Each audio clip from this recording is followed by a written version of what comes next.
So we are live. Hi everybody. Hope everybody is doing well.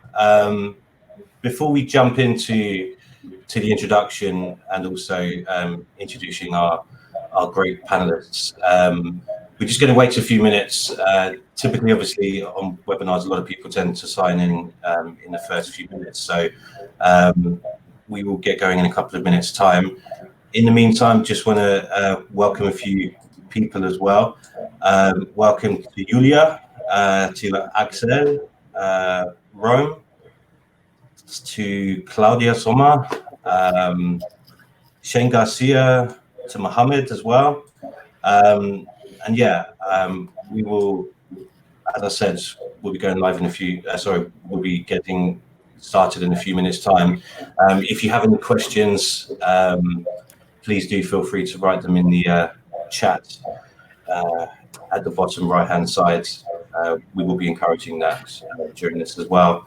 Welcome to Tahir, Sumbel as well, to Hannah, Humera. Yeah, so I'll just give it a minute or so and then we will start getting some introductions going.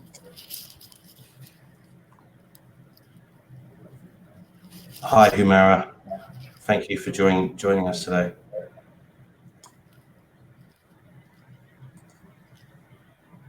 Cool.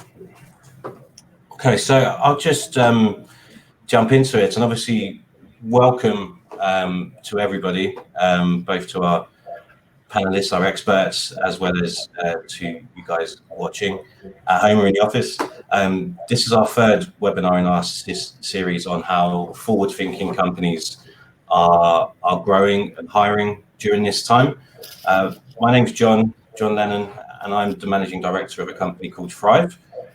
Really excited about today's discussion, and you'll be glad to hear that I won't be talking very much.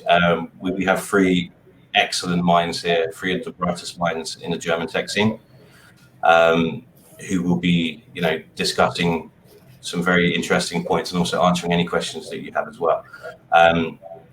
This webinar, obviously, it's not just about companies hiring and growing.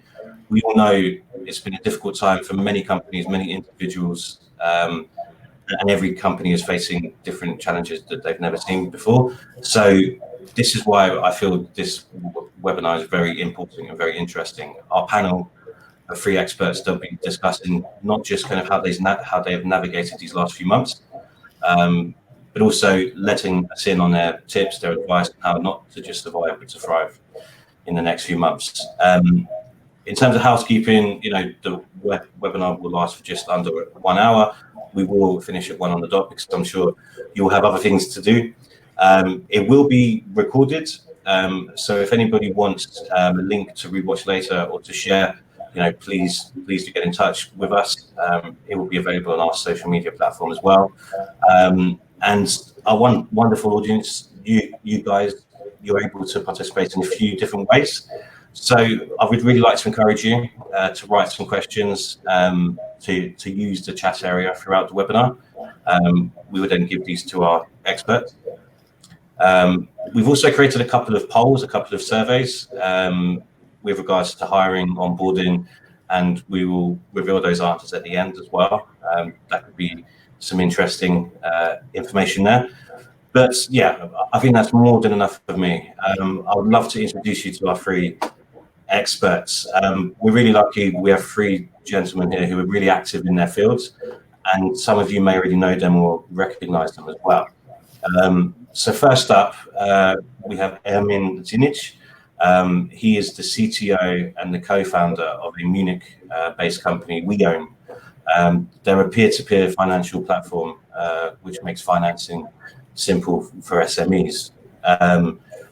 Welcome, Ermin. Thank you so much for joining us today. Thanks, guys. Thanks for having me here. So I'm looking forward, actually, for participating in these discussions. Excellent. Thank you so much. I'm looking forward to seeing what you have to say. We also have Arslan Minhas, who is the RVP for Sales Engineering EMEA at Alfresco. Alfresco help companies to digitize their operations and to transform business models. Yeah, thank you so much, Arsalan, for joining us today. Thank you for inviting us. And yeah, last but by no means least, we have Peyman Prorekta, who is the CTO at Spectrum, based in Berlin. Spectrum is a conversational marketing platform that powers many of the world's leading chatbots. Welcome, Peyman. Thank you very much for joining us. Glad to be here. Hi everyone. So yeah, as you can see, we have three, really interesting and experienced people here that I hope, you can all get a lot of value from. I'd like to just kick off, before we get into the discussion, just to ask kind of how the past three and a half months have kind of been for you personally. I feel it's important to kind of acknowledge that it's something that's affected everyone in different ways. So yeah, Peyman, kind of how have you kind of found the last few months from a personal point of view? Yeah, I mean, like the last month was a lot of change for the whole company. And in the beginning, we were not really sure about what kind of influence it will have on us. And we tried to adapt to the situation, and we realized at some point, for us, it was not so complicated at all, because we are very much IT related, like all the services which we use are SaaS services. It was, in the end, not complicated to do that for us, because the team is also small in the end. And we were prepared in the end, because like what we saw other countries, and I think before the shutdown in Germany happened, really, we were already 2 weeks upfront deciding, okay, we go to remote work, everyone is in home office. And so based on that, we had a good situation. And yeah, that's my point of view on that situation. Sounds like you had a little bit of, I guess, practice time from observing other countries, and that's the first thing. And the second thing is, like, when I was younger, I worked in home office for around about 5 years. So I personally had some experience in that, but it was very important to communicate to the team and explain and figure out, set up new policies, guidelines and stuff like that about how we want to do things in the future, so that this is somehow in place and everybody has a direction. I think that's a really interesting point, and we'll touch on that a little bit later in terms of how you guys have helped your teams and kind of guided your teams during this time as well. And Ermin, I mean, how have you found it in Munich? Yeah, basically, when you mentioned that we're a Munich-based company, we actually have 4 locations, and our people are sitting in Bristol. We have our software development hub in Sarajevo in Bosnia. We have part of development and management sitting here in Munich. We have office in Liechtenstein. So this is actually, we are used to being distributed teams and working online. However, I must say that I'm really positively surprised with how quickly the team adapted from, working into the office, from, sitting in the offices, to moving to, stay-at-home regime.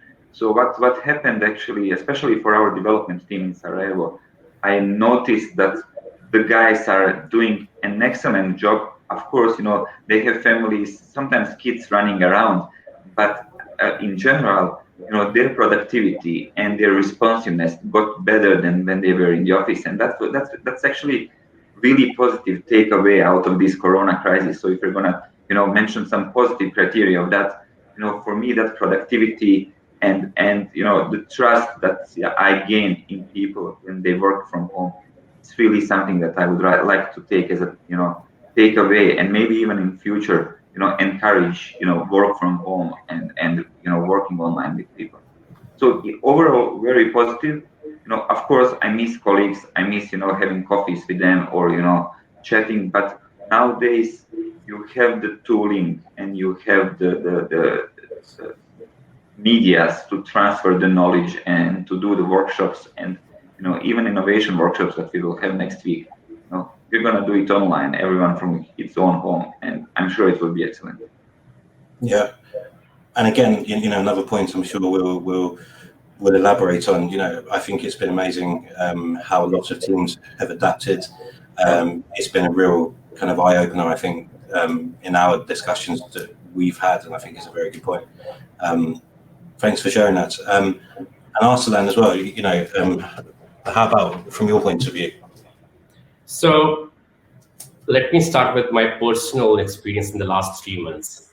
I should say that COVID-19, with all its positives and negatives, at least personally, it was a blessing in disguise for me.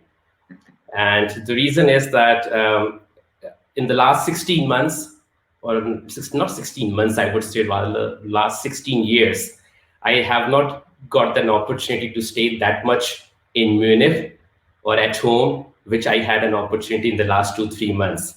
I mean, when you are in sales, when you are in pre-sales, you're mostly on roads, you are meeting your teams, you're meeting your customers. And I always say that when the Lufthansa crew starts recognizing you, you need to ask yourselves if something in life is not working. So that happened with me, that I mean, the last 16 years, I was always on road, just spending maybe a day at home in a week. So it was a blessing that I finally got an opportunity to stay at home and to stay in Munich. So personally, I should say that was a blessing for me. From a company perspective, I should also say that it was very easy for us to adapt to this new way of working, to work from home, because we have taken digitization very seriously, and we did that long time ago. And when we say that we are digitizing the operations for our customers, we are also doing it for us, for ourselves. So it's like drinking your own champagne. So for people working from home, that was not a big deal. We were able to adapt ourselves much earlier in the process. Great, and again, I think it continues that positive message of adapting very easily or very well, increasing the trust. And I think a lot of people, both personally and professionally, can draw a lot of positives from this time. John, sorry to jump in. I'm not taking over the moderator. Please. I just wanted to ask a question to Arslan. You being in pre-sale and sale, so my experience in the last couple of months is that techies got switched to that online working mode very quickly. However, when you had to deal with sales and pre-sales people, it took a while for them to start scheduling meeting and start treating this situation as normal. So what is your experience there? So that's an interesting thing, by the way, that you are asking, because on one side, I was really happy that I'm getting the chance to stay at home, to stay in Munich. On the other hand side, I'm a firm believer that if you really want to do sales and pre-sales, you need to develop relationships. And relationships, I'm still in that way, if I have to use the German word, altmodisch and old-fashioned, which means I really want to see people face-to-face, eye-to-eye, having a cup of coffee or having a nice dinner to really develop the relationships, which I was completely missing in the last 3 months. And definitely, if you're on Zoom calls 12 hours a day, that becomes tiring in the end. But I believe that since it was not just that one person was working from home, it was a situation everywhere. It doesn't really matter whether you were in Europe, in Asia, or in North America, everyone was just working from home. So since there was no option, everyone had to adapt to this approach. In the beginning, it was sounding strange, difficult, but I believe that over time, people, including myself, got adapted to this approach. Yeah. That's also my experience, right? So the first month was really slucky and meetings got postponed, but then eventually people realized that this situation will not just go away, right? So the business started taking over the priority and we started rolling out deals, although we never met with the guys except online, right? But that's also my experience, that somehow people are getting used to that this is the new normal, and that the show must go on. And then the business started actually developing in the next in the last couple of months in a more positive way. So there was that. I mean, that exactly is the point, that if we were working from home, our customers were also working from home. So in the end, it was for everyone. Everyone was in the same boat. Yeah. Yeah, same for me. I have similar experience. But I still think it is important to have these personal relationships, because you like to go on a lunch date with someone, with a potential customer, for example, or have a coffee break with one of your team members, and especially in the HR area. So when we try to hire people, we realize at some point, okay, it is necessary to meet the person in person, really, before we sign a contract, because the candidates have this kind of wish, and we also have this wish. Like, you can organize a lot of things in video calls, but to shake hands, see someone, because sometimes we realize that was the last time when we did that. We hired someone and we realized, okay, he's like very tall, like you don't see that. Yeah, and the shaking hands is also not easy, right? Even if you meet the guy in person. True.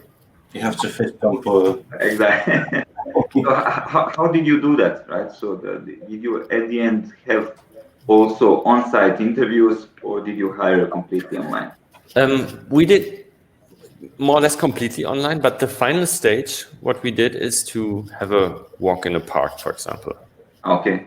And then sign the contract and stuff like that. And the last one, we signed the contract, but we shake hands also, like washing hands before, signing, washing hands after. Like this. But I think it's worth it to do that, because like you want to have with your employee a good relationship from the start. It should be personal. It's also weird somehow if you don't do that. Yeah. For me, it feels at least weird. Actually, what I feel is that we move from one extreme to another. So, for example, some of the companies used to do everything like in-person meetings as part of those interviews and so on. Now we are doing like 100% online. And in the end, having the right balance is necessary, is key, because you can do some first interviews online, but in order to see whether there is a chemistry match, that you can connect to that individual, it's good that you can maybe meet him in a casual environment, let's say in a cafe, just speak with him for everything not related to business, just to get to know a person. So because that will allow you on one side to gauge whether that person fits into the team, but also on the other hand side, also the person can get to know you if that's the employer he or she would like to work with. So having the right balance would be the key moving forward, in my opinion.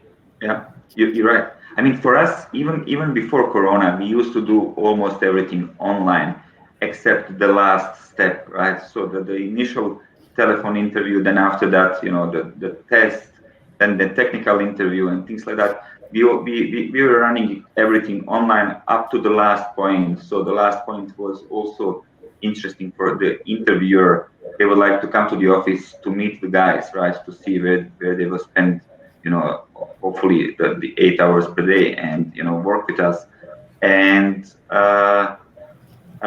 also for us, right? Because as you told, you need to meet the guy in person and to or the girl, and to have that personal impression of her or him. However, I really like the idea of payment that you can also go to the cafe or park and meet there, so it doesn't need to be closed space. Especially in Munich, you have beer gardens open enough, so it's quite easy. So it's very outgoing city to meet. This is a takeaway for me, right? So you can also do that last bit outside of the office. So payment, basically the advice that admin is giving you is that come over to Munich and have a walk in one of the beer gardens. I will try to do that. I love beer garden, to be honest. It's really nice there. But it's been a while that I was in Munich. Okay, so you should arrange something. Yeah. Do it. I can think of worse places to spend a day. It's a wonderful place. I wanted to share a little bit of my experience, and obviously this isn't the point of the webinar. We want to hear as much from you guys as possible, but we also onboarded 5 people during this time, and we're quite a small company. The first 3 people we onboarded were more kind of earlier on in the pandemic, I guess, and it worked pretty well.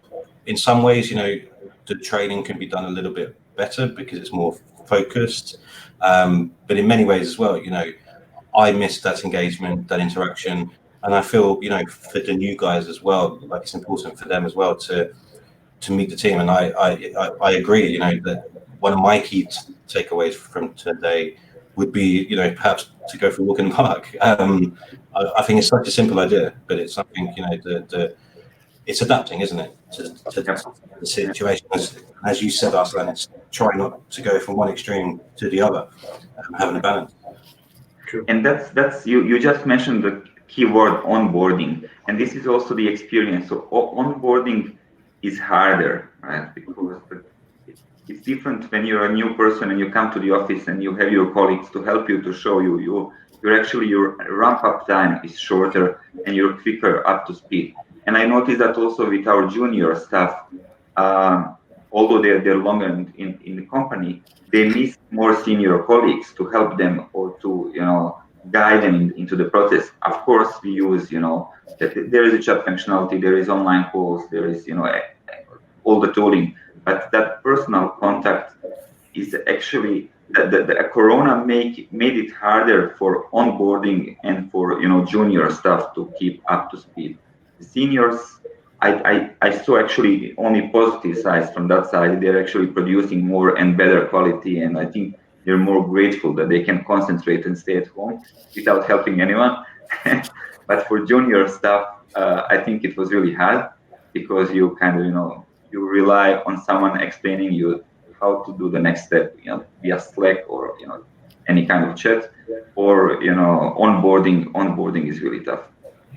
And I agree with you, Ermin, what you just said. I would put it like this, that if you already know the people, then you can rely on these virtual channels like this Crowdcast or Zoom meetings or Microsoft Teams to make sure that you stay in connection with your people.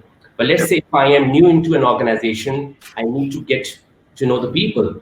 Of course, you can cover the trainings through those virtual platforms, but there is no replacement of having a walk through the office corridors and introducing, okay, this is the person from HR, from finance, from procurement. She will look after all your travel and all that stuff. So just a walk through the corridors can introduce that person that you have recently onboarded to the entire organization. So that is something, of course, is something that we are missing as part of our virtual onboarding. And so I agree with that people who have been around know the people, they can connect, but for newbies, people who are recently onboarded, it makes sense to have again a program which is a balance between virtual onboarding and in-person meetings. I don't have 100% the same experience because the main reason is we didn't hire junior people, but our onboarding is pretty well defined. Like we have for each person who is joining a lot of tasks which they have to do. It's like a kind of self-onboarding. Like it is really defined about what kind of steps they should do. And one part is to have one-on-ones with everyone. So this is an important step. I mean, you can do it only online. I agree it would be much better to do it in person. But I think it is a solution to organize these kind of tickets up front. To have this in place for this candidate, and he can or she can onboard themselves more or less. Okay. So do you have some kind of onboarding defined program like exactly. For us it's called 3P, right? So it's people, processes, papers, right? So that's something that you need to we have it defined, and this is our onboarding process. But I guess being techie, you're also using one of the agile development methodologies, either Scrum or Kanban. So is that the way how you also keep the progress of the Exactly. We do it in a similar way. And I mean, you can do you don't need to go for Scrum or Kanban. You can do a very simple task management, like set up a very simple task management tool. Because like sales, customer success, and also other departments, they use also these kind of task management, and then it's more or less prepared. So, and if you have the feeling, okay, there's something missing, you can just add it. Like we created a template for different kind of positions. Okay. And one person, like the hiring manager, usually is responsible about this template. And especially in this kind of Corona time, if you see this, you can add that and find a solution for that. So I don't think it's like the 100% solution, because, as I said, like in person much better. And I agree that junior people really like to work with seniors together to have more insights, and it's a different kind of feeling. But for us right now, it worked like that. Okay. And what about sales side? Because obviously for you, the personal contact is more important, Arsalan. So how does it work onboarding on the sales side? I mean, definitely, as I said earlier, that from a sales and from pre-sales perspective, we want to have human connection. In the current situation, we have adapted to onboard people virtually. But as the situation changes, we would like to get to that right balance, which I was mentioning also earlier, which means having some in-person onboarding sessions combined with some virtual onboard trainings. That is the thing that we are aiming to as soon as the situation evolves and changes from here. Mm-hmm. It's very interesting. You know, one of the key themes so far in this discussion is the adaptation, and I'm really curious, perhaps, if you guys could share, you know, some of the tools or the methods that you have used in this time to allow for better communication, for onboarding, perhaps, and that might be quite interesting for some of our participants as well. So I'll ask you, Payman, I mean, what have you been using to kind of improve your processes? All right. So what we did in the first step was, like, we did a lot of communication around how we want to work, what kind of guidelines we want to have, and what kind of tools we also should use. Like in the beginning, we used Hangout, we used Zoom, Atlassian products and stuff like that. Also, we are more on Slack to do the communication, like in instant messaging. And that was a good setup in the beginning. And we are still adapting. Like, we are thinking about, does it make sense to use something like a virtual office room and stuff like that? So where you have visual and audio the whole time on, things like this. We're not sure about that yet, but this is more or less what we did. And during that time, especially in the beginning, where everyone was remote, we sent also some survival package to our employees, for example, to give them an idea, okay, you're not alone at home. Like, we are all alone, more or less. We are still there. We are in the same situation, and we still take care of our employees. So this kind of sign and communication was really important for us. Right. I mean, for us, I would say that I would differentiate between internal communication and external communication. I mean, internally, we were using Zoom already, since years as part of our internal communication platform. What we started doing more was that we started having more communication, more proactive communication, and a committed cadence to do that on a regular basis. And even in some cases where we just used to have a telephone call, we replaced those phone calls with video calls on Zoom, just to make sure that people can connect better and also can express themselves much more deeply, much more effectively when you see people, even, online, but face to face. So this is something that we started doing more because it was important for us to develop the relationships with our remote workforce, and that was the need of the day. From an external communication perspective, I should say that we used to do a lot of in-person or on-site events. And we realized that Zoom won't be the right platform to run those events. So we started evaluating different platforms. In the end, we opted for On24, a platform for virtual events, which allow us to have a much more engaging, interactive, and immersive event experience, even if it's virtually. So this is something that that we use to do a couple of events, one in North America and one in EMEA. So again, taking digitization seriously and making sure that we, even if there were gaps, started improving and getting the necessary bits addressed. I have a short question about that. Maybe you have similar experience, because like when we use all these tools, especially these kind of communication tools like chat, like instant messaging and stuff like that, Slack, Teams, or whatever it is, we realized at some point, okay, often the information is somehow hiding, like because there's only a conversation between two people. And we try to move everything into open channels and stuff like this. Do you have similar experience? So, I mean, maybe you, because you are smiling so much. Yeah.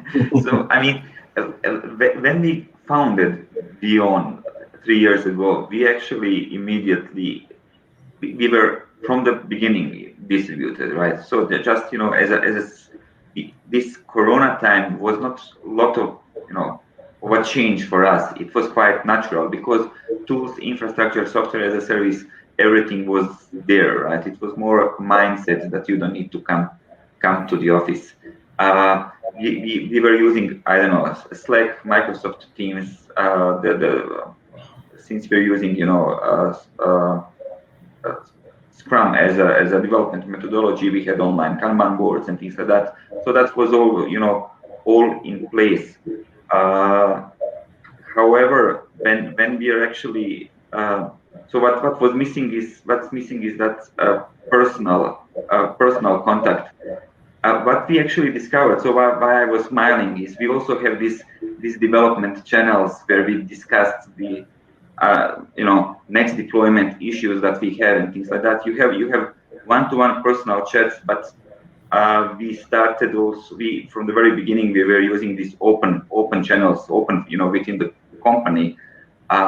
However, I discovered that, you know, on technology side, you don't necessarily want, you know, your CEO to discover that you have issues with deploying particular software. You want to solve that and then inform them that, you know, everything's fine, so let's go live. So you don't want to every nitty little detail that you have on development side to be publicly disposed within the companies, because I like to keep my development channel, you know, within the development team, and then when we deliver the work to kind of, you know, inform it. However, you know, I made a mistake years ago and included CEO in the development channel. Now he's following all our conversations. Makes sense, yeah. So John, I see that you have posted a question on the Q&A. I would love to answer that because it's one of my favorite topics, the virtual happy hours. So the thing is, this is something that we experienced that, I mean, during the last 2-3 months, people were craving for connections because everyone was working from home and you're not able to meet your loved ones, your colleagues, or your friends. People are missing those connections. So some of our people in our leadership team started organizing those virtual happy hours. And in the beginning, it was just like a virtual happy hour without any agenda, where people were just connecting, having a pizza, having a drink, and just having a chat and an open conversation. And that people found it very engaging. Also, it was an element of fun which they were getting, which they were missing earlier. And then what we started doing was that some of the people started also inviting their kids or just getting their pets involved. It became just much more fun, much more interactive, much more engaging. So that was something that we experienced, and we made a very good experience with that, that at least even in these times, we can have digital fun by using the concept of virtual happy hours. I see the question is more about whether we can use them also for onboarding. I mean, why not? If there's a new person on board, you invite him on a virtual happy hour with the entire organization, or at least with the entire team, to get to know, get to see everyone in the same casual environment. Why not? We have not experienced that, but something worth testing, worth experimenting. I'd like to jump in there as well. So we onboarded, as I mentioned, a few people, and part of the onboarding process was that they would join a pub quiz. So every couple of weeks during the beginning and middle of this time, we hosted a pub quiz, and we used that as an opportunity to introduce the new colleagues to their team. And if anything, that's probably one of the best things we've ever done as a company, to introduce people in a casual way, a little bit of fun. I thought it was a great idea. So yeah, I think face to face, in my opinion, is best. But in that sense, we would never have done a face to face pub quiz. So I think it's been very interesting in that point of view. And how often do you organize those happy hours? I mean, is it on demand, on schedule? How does that work for you? You know what? There was no schedule. It was just random. And again, that depends on the leaders. So some leaders were doing that, let's say, every few weeks. Some were doing it, let's say, once a week. But because it was random, it was ad hoc, it was more interesting. Because if you put discipline into the virtual happy hours, it gives you a feeling more like a structured meeting than a happy hour. Yeah, and that's probably mistake we did, right? So we kind of brought so typically German, that structure and meetings. Yeah, but okay, so that's another good takeaway for me. That I'll try to organize more spontaneous happy hours. In some cases, I always say that it makes sense to take a step back from a German structured way of thinking and just do things in a humble way. I'll just kind of pose another question to you guys as well, and just move in a slightly different direction. We have another question. Thank you to the person who posted this, which is how COVID-19 has influenced various organizations towards digital transformation. Do you have any examples, technologies, which is new perhaps, or adopted more during this time? So that, by the way, is a very interesting question. I mean, I remember that in 2017, there was a research from Harvard, I assume so, that said that by 2020, 40% of the companies cease to exist if they do not digitize. No one really knew that COVID-19 would make that prophecy true. But if you look at that, right now, COVID-19 is driving the digitization agenda for all those laggards, for all those companies who did not take digitization seriously. And I mean, I'm of the view that, in fact, I'm really saying these days that either you digitize or you die. So we have to take that very seriously. And talking about concrete examples, I mean, we're talking about Zoom. I mean, that was in January, 10 million or 20 million customer a day company. It became in 2 months like 200 million customer a day company. And that was not just about having the right product at the right time. Despite the security loopholes and all the things that was exposed or was covered in the media, it still flourished. Microsoft Teams, Google Hangouts, all actually have flourished in the last 2-3 months. And it's not only about those tools for collaboration, tools like remote monitoring of applications, remote monitoring of systems, and even what we do from an Fresco perspective, this collaboration, documents exchange from anywhere. These type of technologies have flourished in the last few months, because when people have to work from home without having these infrastructure or these tools in place, becomes remote working very difficult. So yeah, digitization is very important. It's here to stay. And if companies are not taking it seriously, I really doubt their survival in days to come. Yeah. I mean, I can bring examples, from my own company, right? So what we actually, the whole idea behind VON is to connect investors on one side and small to medium businesses in a slick and cost-effective way, excluding as much intermediaries as possible in the process. So, and then you usually kind of, go online. And we were developing features that we thought, okay, this is useful. We need to have that. One of those features is, online voting, because we have our own blockchain that we develop on purpose for financial financial transaction processing and voting. And why online voting is important? Because companies who also have shareholders on a particular topics, they need to consult their shareholders and give them voting rights to be able to vote on the topics. And usually for the big companies, especially in Germany, they have those on-site events. It's called annual general meetings of shareholders, and the shareholders meet and then they discuss the topics and then they vote. Suddenly, our online voting and online venue for shareholders became a real runner, in that sense that there is the people suddenly see that, okay, this is where we're actually going, this is the direction. So there will be more online venues, online meetings with shareholders, and we need a tooling, A, to conduct those meetings, and B, to give them possibility to vote in a secure and transparent way.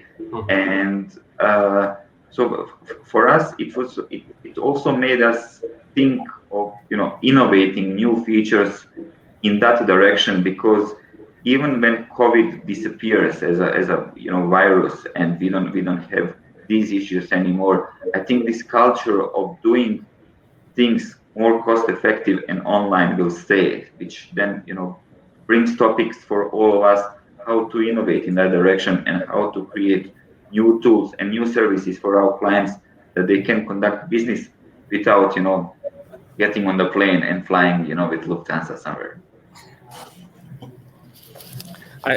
Just a short question. What kind of voting tools are these? Because I never work with any kind of voting tools currently. Like, we have something for retrospectives and stuff like that, but I think you're talking about something else. Yeah, I'm talking about something else, because as a company, when you have shareholders right in the company, and then you decide at the end of the year to kind of give them to vote about merger, about dividends, dividend rights, about even naming someone as a director, things like that.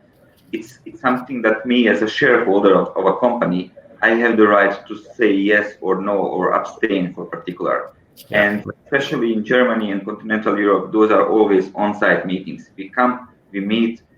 For the big companies, 3,000 people at one place. That's not possible anymore. So they were looking for solutions to offer something for the shareholders. Of course, it needs to be secure, transparent. It needs to be mutable, and things like that. But they had to kind of find a solution to give their shareholders possibility to vote on the without meeting them in person. Yeah, makes sense. I totally agree. What we did additionally, like besides the communication tools and video calls and stuff like that, because there's definitely a rise on these kind of tools, we used also a software which is called Miro. It's an online whiteboard. It's for collaboration. That is very nice, especially when you want to organize something in a bigger team, to just paint something, draw something on this whiteboard. So this was helpful for us. And that is in case anybody just missed. Sorry, in case anybody just missed that. What was that tool called? Sorry, payment. Miro. I can put it in the chat. Please send the link, because I'm missing that whiteboard these days. Of course, there is a feature in Zoom which I can use, but if there's a proper tool for that, do send me the link as well. Yeah. That's the same on my side. I think what I'm missing is actually having the team and then whiteboard and drawing and making the concepts there. So it's I even made a joke that I cannot talk if I don't have if I don't stand in front of the whiteboard and I have the pen in my hand. So that I think that's one thing that I'm really missing. Beside meeting people in person, but that feature is still not there technically. But maybe payment is a Miro. Okay, I know the tool. I was using it. Yeah, perhaps after this webinar, Miro will have a lot more users. But yeah, I mean, anything that helps, I'll check that out too. I love the idea of that. We've received another question as well, and I'll go to that first and then jump briefly on to the kind of final part, which is kind of how you guys are planning to, thrive in the next few months, as opposed to just get by. So one of the questions, thanks Tahir for asking, is due to COVID-19, a lot of stress and negative news all over the place. And as a manager, how can an individual remain optimistic, and what's the message and activities that we need to share with our team during this time? Really good question. Yeah, very good question. I mean, we face that. In fact, I believe that all of us face that. But in the beginning, we found our employees were scared. And I would say that thanks to the misinformation from all those social media channels like Facebook, Instagram, WhatsApp, there was a lot of misinformation about COVID-19. And our employees were looking at us for credible information. They were seeking semblance. So even if I consider the fact that, okay, those days are gone, post COVID-19, we still have a responsibility towards our employees in terms of giving them psychological safety. So this is one of the things that we also did at Alfresco, that we introduced. We started investing in mental health awareness program, which means that we were providing on-demand access to professional counselors, which, let's say, any employee who has a problem, or maybe anyone in his family, could reach out to those counselors and seek assistance. Everything, of course, under confidentiality. But that was something which we have to do because of all the misinformation that was spreading during the COVID-19 days. Okay. And that's really nice gesture, actually, that you organized that. So my experience is, as you said, Arslan, at the very beginning, my experience is that people were also treating this COVID stay-at-home topic as a blessing also, because I mean, I had people in my team who have small kids, right? So it's not only that, my employee was actually affected by COVID. It's the whole family, because kindergartens or preschool, they were closed, right? So you wouldn't be able to take your kids there. The kids didn't go to the school. So I think they were grateful that we were just flexible enough as a company to give them rights to organize their life, not within those strict 8 hours, but the way how it fits to them, right? To take the kid out or to kind of bring it from school if when the school started. So to be more kind of there for their family. And I think honestly, I see appreciation towards company that we were a flexible employer, in a sense that we said, okay, family first. Take care, about your family. Take care about yourself, guys, and then we'll sort out the project issue, and when you have time. Funny enough, we were not delayed on any of the topics. People would actually jump either very early to sort out the issues and to update their time on the Scrum board, or they would stay extremely late to finish things. I think, and without me as a manager or without anyone as from management team putting pressure on them, I think they saw that as their obligation, and also as a appreciation for the time that they actually had for their private, wives, kids, and things like that. So to take care of their private events, so that they would actually invest extra effort to finish their work-related stuff, right, even outside of the working hours. Right. I mean, in the end, the bottom line is that the employees need to have that feeling that employers are looking after them. They are understanding. Yeah. If that empathy is there, exactly, it's no problem. Yeah. I mean, we had, like, every person is also different. Like, some people in the beginning they had some anxiety about working from home, for example, and were not 100% sure about how to manage that. And some other people were really excited about it because it's a change, it's something new, and you can reorganize yourself. So I think it really depends on the person. And from my perspective, the best thing what you can do is just to communicate a lot about that and share information and have everyone involve everyone and prepare the team for that in the end. Yeah. But sorry, Emin, please. Yeah, as you said, I think it's important that company shows that respect towards the employee, and to kind of shows that we care as an employer and about them, about their family, and that it's actually family first and their health first, and then we will talk about business and the project. And that gets paid in loyalty, in delivery, in quality, in everything, right? So yeah, I don't know how it is for you guys, but for us it is. We realize people are working much more now.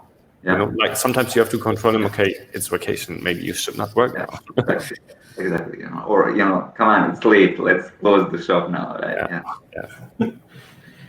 Yeah, and that's a massive positive. In terms of trust, in terms of I feel perhaps, and it kind of comes on to our next point, I guess. But perhaps when before this, one of the issues was kind of people moving around companies pretty easily and quickly, and perhaps a little bit of trust had been lost in the past because there was so much choice, perhaps. And I think now, as managers, as leaders of teams, I think we've all seen, the trust and the compassion and empathy is all there.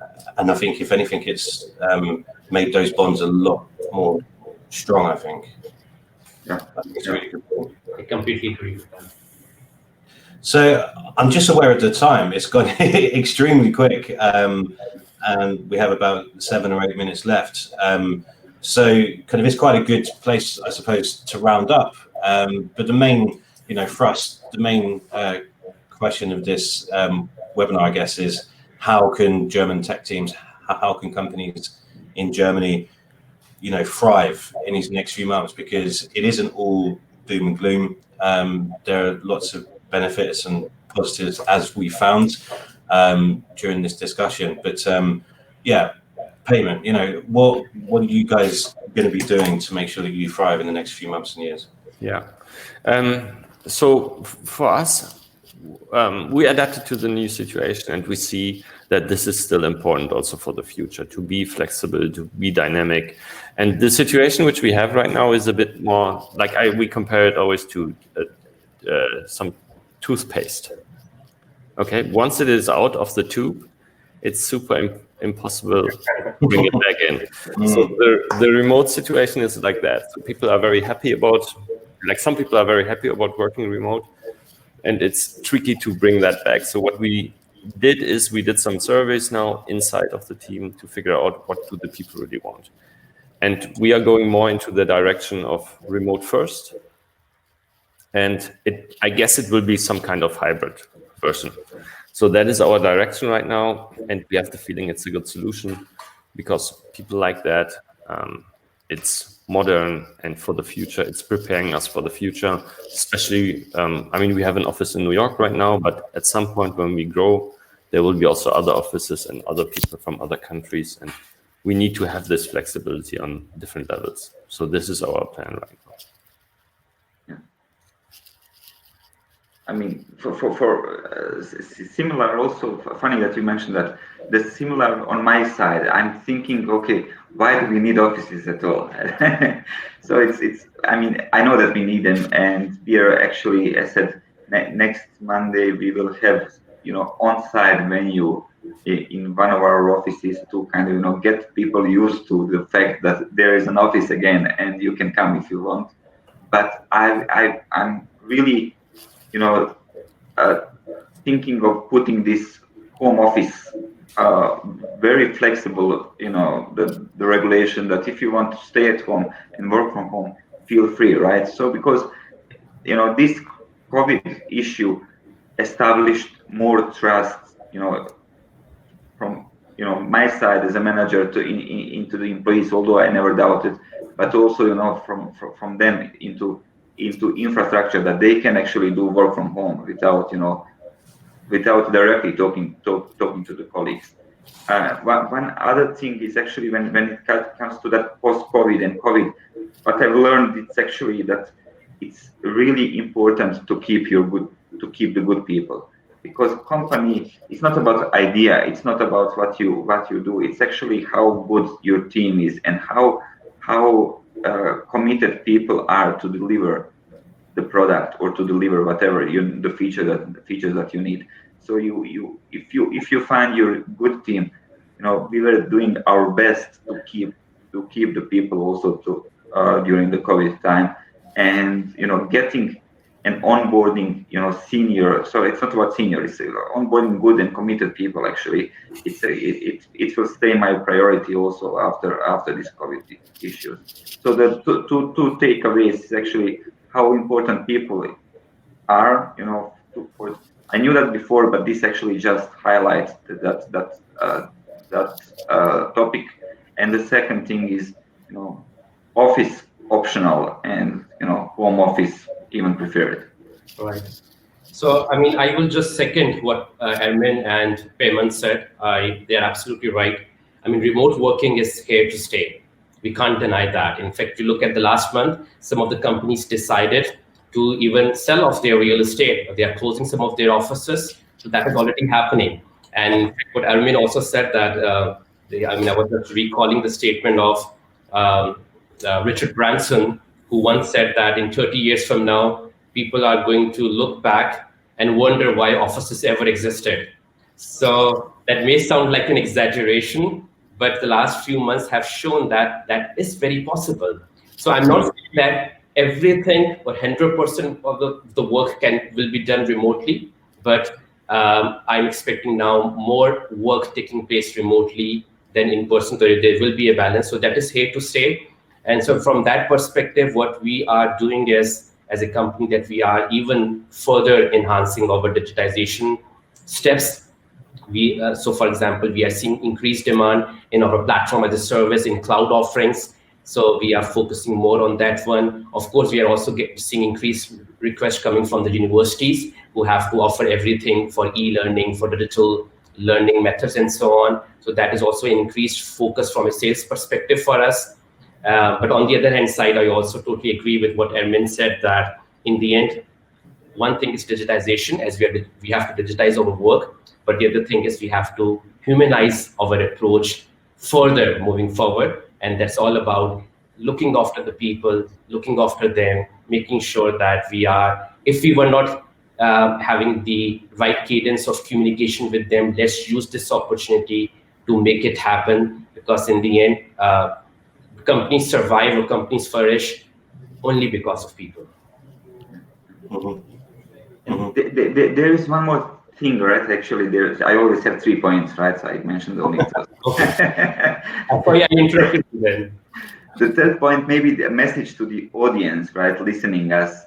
I think this is the perfect time in history to start thinking about customer first, right? And to say, okay, how we can help our clients and innovate for them, offering new solution. I mean, you mentioned Zoom, right? Honestly, I didn't even know that Zoom exists before COVID, right? I never used it. I was using different tools, but not them.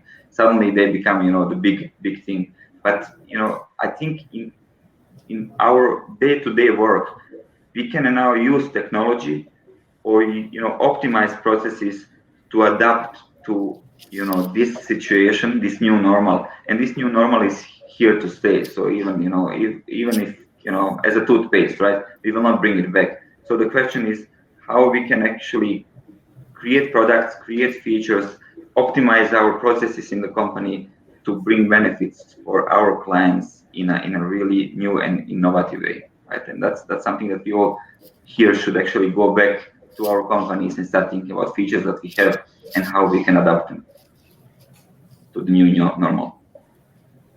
I think that's a fantastic point to end on as well. I feel that obviously one of the points mentioned there actually brings us on to one of the polls. So I said I would finish by kind of announcing the poll results, and I think perhaps some interesting findings. So perhaps not so interesting what you guys just said there, but 93% of people essentially think that remote working is here to stay. So I think that that's a pretty resounding victory for that. Most people, so 90% of people said that they are hiring at the moment, which perhaps is, I think the perception out there is that there are less jobs, which is obviously true to an extent, but very encouraging to hear that there are many companies that are hiring at the moment, and also actually 100% for companies who have onboarded staff remotely during COVID as well. So it's great to see that some of the participants in the audience, have clearly adapted very, very well. Any surprises there, guys, from that, or is that what you expected? It's pretty much also our understanding and also what we have experienced. Yes. Mm-hmm. Yeah, same from here. Cool. Well, I feel that is the perfect place to end. I think, it's been a really positive discussion. I've not had to talk much, which is absolutely fantastic as well. And I'm sure that's what our audience wants as well. So, I just really want to thank, firstly, the audience, the guys who tuned in today. Thank you so much. We will be making this recording available both on LinkedIn and on YouTube as well. Thank you for the guys and girls who got involved in the questions as well. There were some really interesting topics that we discussed. And also, finally, thank you to Arslan, to Payman, and to Ermin as well for not only your time, but for sharing your wisdom. Thank you so much. Thanks, guys. Thank you. And then once Payman and John, when you're in Munich, let's meet with Arslan and me and go to that famous beer garden. We can do that. I cannot wait. I am trying to get the next flight out. So yeah, I'm sure we'll meet soon. But yeah, thank you all so much for your time. I hope everybody has a great rest of the Tuesday and rest of the week, and speak soon. Thank you very much, guys. Have a great day. Thank you so much. Take care, guys. Bye.